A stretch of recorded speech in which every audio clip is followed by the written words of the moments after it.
Kavita Ashok, environmentalist, joining us now on the broadcast. Good evening, Kavita Ashok. We've been tracking the pollution situation in Delhi, and now it has taken the top court to remind the Delhi government that enough is not being done to curb this menace. From your understanding, who would you hold responsible, and which factors do you hold most responsible for the situation to have degenerated to this extent in Delhi?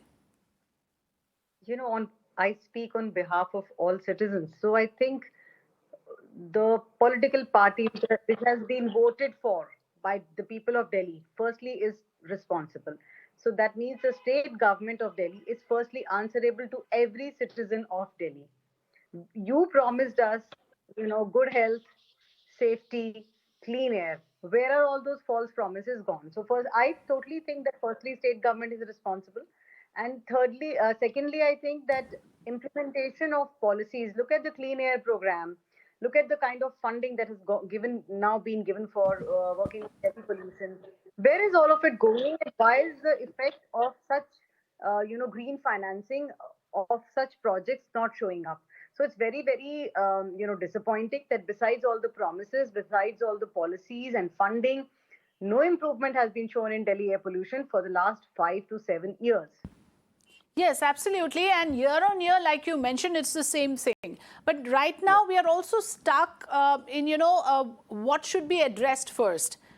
For the longest time, Delhi government kept citing the issue of stubble burning. Today in court, figures were submitted.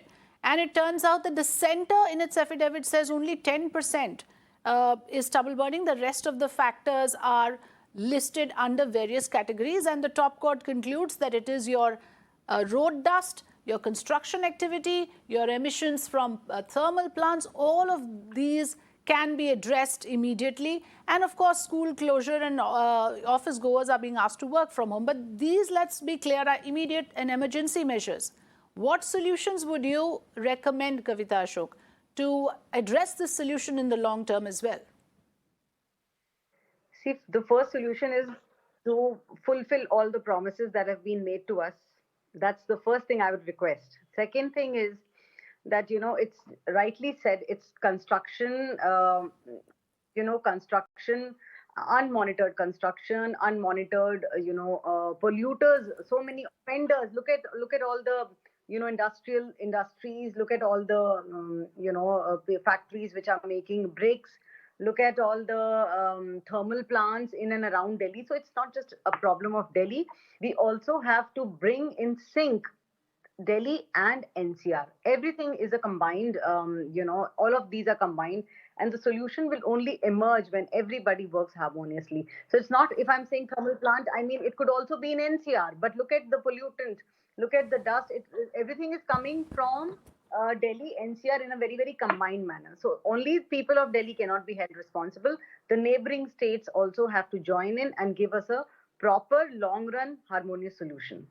Right, absolutely. Kavita Ashok, thank you so much for joining us. The big takeaway at this point, of course, is that a concrete and combined action plan is required. Delhi cannot be looked at in isolation. That is, of course, something important. But at the same time, the factors which are under the control of the Delhi government must be immediately controlled. Thanks for joining us.